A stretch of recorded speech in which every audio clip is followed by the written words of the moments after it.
አዲስ በ2017 ዓ.ም የወጣ የ12ኛ ክፍል ብሔራዊ ፈተና ተፈታኞች ሕገ ደንብ የ2017 ዓ.ም የ12ኛ ክፍል ሀገር አቀፍ ፈተና ስታንዳርዱን፣ ደህንነቱንና ምስጢራዊነቱን ጠብቆ በመዘጋጀት ላይ መሆኑ ተገለጸ። በዚህ በያዝነው ዓመት የ12ኛ ክፍል ሀገር አቀፍ ፈተና ሁሉም ተማሪዎች በተማሩበት ሥርዓተ ትምህርት ይዘት እየተዘጋጀ እንደሆነ የትምህርት ምዘናና ፈተናዎች አገልግሎት በትናንትናው ዕለት አሳውቋል። ፈተናዎች አገልግሎቱ የ2017 ዓ.ም ተፈታኝ ተማሪዎች ከ9ኛ እስከ 10ኛ ክፍል በነባሩ ሥርዓተ ትምህርት የተማሩ ሲሆን ከ11ኛ እስከ 12ኛ ክፍል ደግሞ በአዲሱ ሥርዓተ ትምህርት የተማሩ እንደሆኑ ጠቁሟል። በመሆኑም የዚህ ዓመት የ12ኛ ክፍል ሀገር አቀፍ ፈተናን የሚፈተኑ ተማሪዎች ከ9ኛ እስከ 12ኛ ክፍል የተማሩትን የእያንዳንዱን የትምህርት ዓይነት በአግባቡ በማጥናትና በመከለስ ለፈተናው ዝግጁ መሆን እንዳለባቸው የፈተና አገልግሎቱ አሳስቧል።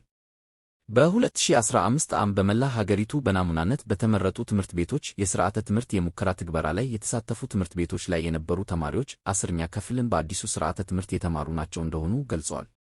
በአማራ ክልል በ2016 ዓ.ም የትምህርት ዘመን መፈተን ሲገባቸው በጸጥታ ችግር ምክንያት ሳይፈተኑ የቀሩና የ11ኛ ክፍልን በነባሩ ሥርዓተ ትምህርት የተማሩ ትምህርት ቤቶች ላይ የነበሩ ተማሪዎች በ2017 ዓ.ም የሚፈተኑ እንዳሉም ጠቁመዋል። በዚህም የ2017 ዓ.ም የሁለተኛ ደረጃ መልቀቂያ ፈተና ከላይ የተገለጹትን ሦስቱንም ነባራዊ ሁኔታዎች ከግምት ውስጥ ባስገባ እና ሁሉም የዘመኑን ተፈታኝ ተማሪዎች በማከለ መንገድ ስታንዳርዱን፣ ደህንነቱንና ምስጢራዊነቱን ጠብቆ በመዘጋጀት ላይ ይገኛል ሲል ትምህርት ሚኒስቴርና የፈተና አገልግሎት ድርጅቱ አሳውቋል። የፈተና ይዘቱ እና ዝግጅቱ ከ9ኛ እስከ 12ኛ ክፍል ሲሆን 1. ከ9ኛ ክፍል ሙሉ በሙሉ ከነባሩ ሥርዓተ ትምህርት 2. ከ10ኛ ክፍል በነባሩና በአዲሱ ሥርዓተ ትምህርት ላይ ተመሳሳይ ይዘቶች 3. ከ11ኛ ክፍል በነባሩና በአዲሱ ሥርዓተ ትምህርት ላይ ተመሳሳይ ይዘቶች 4. ከ12ኛ ክፍል ሙሉ በሙሉ ከአዲሱ ሥርዓተ ትምህርት መሠረት የሚዘጋጅ እንደሆነ ተገልጿል። ከላይ የተዘረዘረው የዝግጅት ሂደት በሁሉም የትምህርት ዓይነቶች ላይ እንደተጠበቀ ሆኖ የኢኮኖሚክስ የትምህርት ዓይነት ግን በሥርዓተ ትምህርቱ አዲስ የተጀመረ ከመሆኑ ጋር ተያይዞ በ12ኛ ክፍል ይዘት ላይ ብቻ ተመስርቶ የሚዘጋጅ እንደሆነ ተመላክቷል። በአጠቃላይ ሁሉም ተማሪዎች ከ9ኛ እስከ 12ኛ ክፍል በየተማሩበት የሥርዓተ ትምህርት ይዘት ላይ መመስረት ፈተናው እንደሚዘጋጅ አውቀው ተገቢውን ዝግጅት እንዲያደርጉ አገልግሎት መሥሪያ ቤቱ አሳስቧል። ተማሪዎች አስፈላጊውን ዝግጅት እንዲያደርጉ ወላጆች፣ መምህራንና መላው የትምህርት ማኅበረሰብ ተገቢውን ድጋፍ እንዲያደርጉ ጥሪ ተላልፏል። የዘንድሮ ሀገር አቀፉ የ12 ክፍል መልቀቂያ ብሔራዊ ፈተና መቼ እንደሚሰጥ እስካሁን የተወሰነ ነገር ባይኖርም በዚህ ዓመት 150,000 የሚደርሱ ተማሪዎች ፈተናቸውን በበየነ መረብ ኦንላይን ይወስዳሉ ሲሉ ፕሮፌሰር ብርሃኑ ነጋ ገልጸዋል። ባለፈው ዓመት ወደ ተግባር የገባው የኦንላይን ብሔራዊ ፈተና ዘንድሮም እንደሚቀጥል ትምህርት ሚኒስቴር አሳውቋል።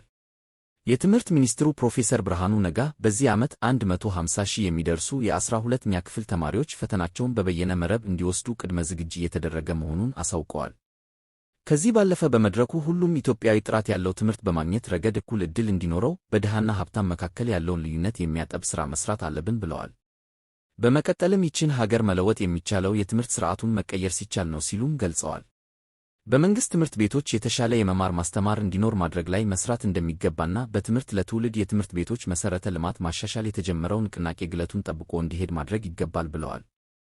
በሌላ በኩል የመምህራንን አቅርቦት ችግር ለመቅረፍ በተለያዩ የትምህርት መስኮች ከተመረቁ ዜጎች ውስጥ ልዩ የማስተማር ሙያ ሥልጠና እንዲወስዱ በማድረግ ወደ ሙያው እንዲገቡ እንደሚደረግ ይፋ አድርገዋል።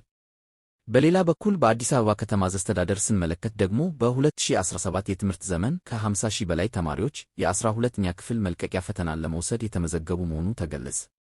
በአዲስ አበባ በማኅበራዊና በተፈጥሮ ሳይንስ የትምህርት መስኮች የ2017 ዓመት 50,807 ተማሪዎች የ12ኛ ክፍል ፈተና እንደሚወስዱ የአዲስ አበባ ከተማ አስተዳደር ትምህርት ቢሮ አስታውቋል።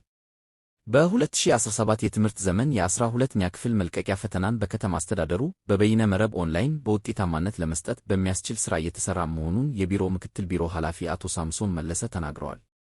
የ2017 የትምህርት ዘመን የ12ኛ ክፍል መልቀቂያ ፈተና በከተማ አስተዳደሩ በበይነ መረብ በውጤታማነት ለመስጠት እንዲቻል ከወዲሁ የተለያዩ የቅድመ ዝግጅት ተግባራት ለማከናወን ዕቅድ መዘጋጀቱንና ወደ ሥራ መገባቱን አንስተዋል። ለፈተናው አስፈላጊ የሆኑ ግብዓቶችን የማዘጋጀት ተግባራት ከወዲሁ በመጀመር ፈተናው በታቀደለት መርሃ ግብር እንዲሰጥ በትኩረት መሥራት ይገባል ተብሏል። ስለሆነም ተማሪዎች አስፈላጊውን ዝግጅት እንዲያደርጉ ወላጆች፣ መምህራንና መላው የትምህርት ማኅበረሰብ ተገቢውን ድጋፍ እንዲያደርጉ ጥሪያችንን እናስተላልፋለን።